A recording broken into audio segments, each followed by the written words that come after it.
নমস্কার বন্ধুরা, আমার রান্নাঘরে সবাইকে স্বাগত। এখন প্রচণ্ড গরমের মধ্যে রান্নাঘরে থাকতে একদমই বেশিক্ষণ ভালো লাগে না। মনে হয় কখন যেন রান্নাঘর থেকে পালিয়ে বাঁচব। তো এই রকম গরমে একটা হালকা ফুলকা একটা রান্না তৈরি করেছি। আশা করি তোমাদের ভীষণ ভালো লাগবে। তো চলো দেরি না করে কিভাবে এই রান্নাটা করেছি সেটা দেখে নিই। প্রথমেই আমি এখানে 300 গ্রাম ভেন্ডি নিয়ে নিয়েছি। ভেন্ডিগুলোকে প্রথমে আগে ধুয়ে নিয়েছি, ধুয়ে ভালো করে একটুখানি মুছে নিয়েছি। মুছে নেওয়ার পর তারপরে এই ভেন্ডিগুলোকে এগুলো কাটবো।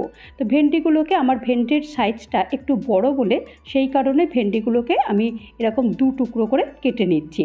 তো এইভাবে সব ভেন্ডিগুলোকে আমি এরকম কেটে নিচ্ছি।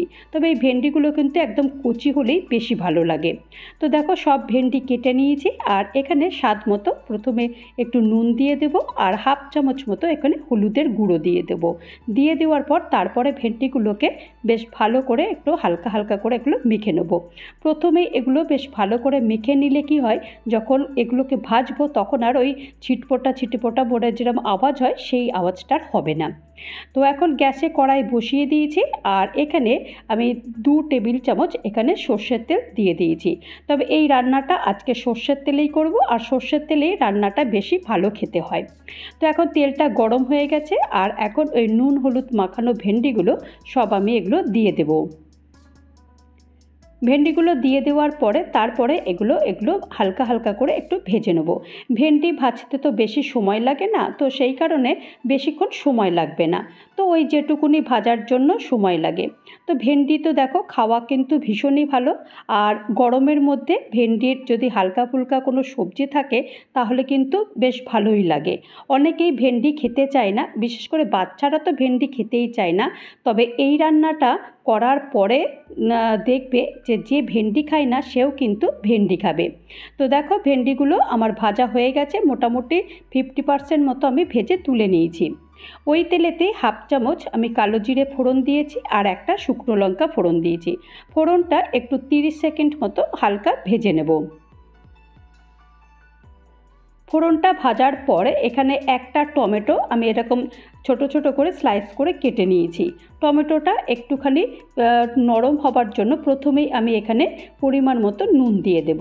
আর এখানে হাফ চামচের একটু কম আমি হলুদ দিয়েছি, আর হাফ চামচ আমি কাশ্মীরি লাল লঙ্কার গুঁড়ো দিয়েছি। এটা পুরোটাই অপশনাল, আমি দিলাম এই কারণে একটুখানি বেশ কালার হবে, তাহলে একটু দেখতে ভালো লাগবে এই আর কি। আর এখন টমেটোটা নরম করবার জন্য ঢাকনাটা বন্ধ করে দেবো। টমেটোটা নরম হোক ততক্ষণ একটা মশলা তৈরি করব। এখানে একটা মিক্সিং জার নিয়ে নিয়েছি। মিক্সিং জারের মধ্যে এখানে 4 চামচ আমি এখানে পোস্ত নিয়েছি। আর এখানে আমি 1 চামচ মতো আমি এখানে সাদা সর্ষে বা হলুদ সর্ষে যেটাকে বলে সেটা নিয়েছি, আর হাফ চামচ আমি এখানে কালো সর্ষে নিয়েছি। এটাকে প্রথমে আগে একটুখানি পাউডার মতো বানিয়ে নেব। আমি এইরকমভাবেই পেস্টটা বানিয়ে নিই। তোমাদের যদি পছন্দ হয় তাহলে তোমরা এই রকম করে নিতে পারো, এটা কিন্তু বেশ ভালোই হয়। তো পাউডারটা দেখো বানিয়ে নিয়েছি। আর একটু স্বাদের জন্য আমি 4-5টা এখানে কাজু দিয়ে দিয়েছি, আর 4টে কাঁচা লঙ্কা দিয়েছি। ঝালটা তোমরা তোমাদের স্বাদ অনুযায়ী এর থেকে বেশিও দিতে পারো, আবার কমও দিতে পারো। আর একটু সামান্য জল দিয়েছি, জল দিয়ে এটাকে পেস্ট তৈরি করে নিয়ে নেব। আর এখন চলো দেখি টমেটোটা কতটা সেদ্ধ হয়েছে। তো দেখো ঢাকনাটা খুলে দিয়েছি, আর টমেটোর অনেকটাই নরম হয়ে গেছে। তো আরেকটু নরম করে নিই, তাহলে আরেকটু নরম করে নিলে তাহলে রান্নাটাও কিন্তু বেশ ভালো হবে, আর মুখে একটুও পড়বে না। তো সেই কারণে টমেটোটা একটু নরম করে নিয়েছি। দেখো টমেটো কিন্তু একদম গলে গেছে। আর এই রকম অবস্থায় যে পোস্তটা বেটে রেখেছিলাম সেই পোস্তটা পুরোটাই একদম দিয়ে দেবো। পোস্তটা দিয়ে দিয়েছি, দিয়ে ভালো করে এটাকে কষাতে হবে। বেশ ভালো করে একদম মিশিয়ে দিতে হবে, কারণ তেলের মধ্যে টমেটোর মধ্যে যেন ভালো করে মশলাটা মিশে যায়। আর এখন স্বাদের জন্য একটুখানি 1 চামচ মতো এখানে চিনি দিয়েছি। চিনি দিয়েও আরেকবার ভালো করে মশলাটাকে বেশ সুন্দর করে এটাকে কষিয়ে নিতে হবে। আর কালারটা দেখো কতটা সুন্দর এসছে। ওই যে শুধুমাত্র আমি একটুখানি ওই কাশ্মীরি লাল লঙ্কার গুঁড়ো দিয়েছি, সেই লাল লঙ্কার গুঁড়োতে এত সুন্দর একটা কালার এসেছে। তো এই কালারটা আমার বেশ ভালো লাগে বলে আমি একটু কাশ্মীরি লাল লঙ্কার গুঁড়োটা একটু ইউজ করেছি।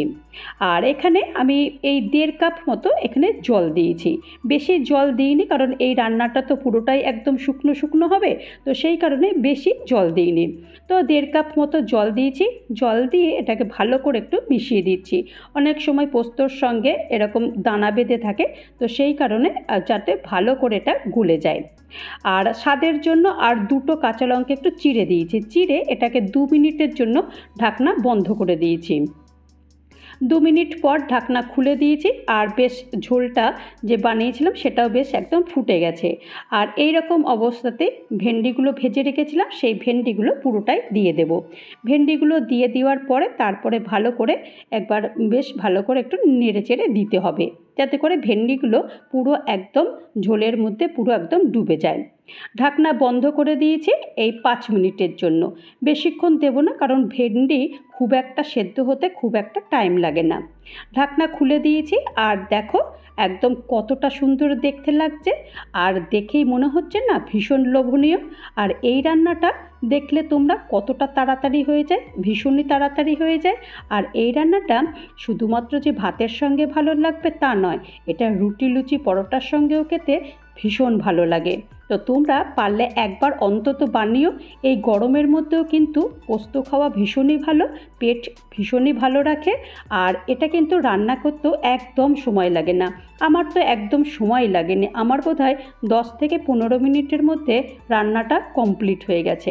তো দেখো নেড়ে চেড়ে দিয়েছি। তো চলো এবার এটাকে একটা প্লেটে সার্ভ করি। তো আমি তো একটা প্লেটে সার্ভ করে দিয়েছি। দেখতে তো দারুণ লাগছে। তোমরাও বলো যে দেখতে কেমন হয়েছে। আশা করি তোমাদের এই রেসিপিটা ভালো লেগেছে। তো তৈরি হয়ে গেল আমার ভেন্ডি পোস্ত। এই ভেন্ডি পোস্তর রেসিপিটা যদি তোমাদের কারোর ভালো লাগে তাহলে অবশ্যই একটা লাইক করো, কমেন্ট করো। পারলে আমার চ্যানেলটা সাবস্ক্রাইব করে আমার পাশে থেকো। আর যারা নতুন বন্ধু হয়ে আমার চ্যানেলে ভিজিট করেছো তাদেরকে অজস্র ধন্যবাদ। আর যারা এখনও পর্যন্ত আমার চ্যানেলটা সাবস্ক্রাইব করোনি তাদেরকে অনুরোধ করব চ্যানেলটা সাবস্ক্রাইব করতে। আবারও নতুন কোনো একটা ভিডিও নিয়ে তোমাদের মাঝে চলে আসব। ততক্ষণের জন্য তোমরা সবাই ভালো থেকো, সুস্থ থেকো, আর আমার চ্যানেলের সাথে থেকো। নমস্কার।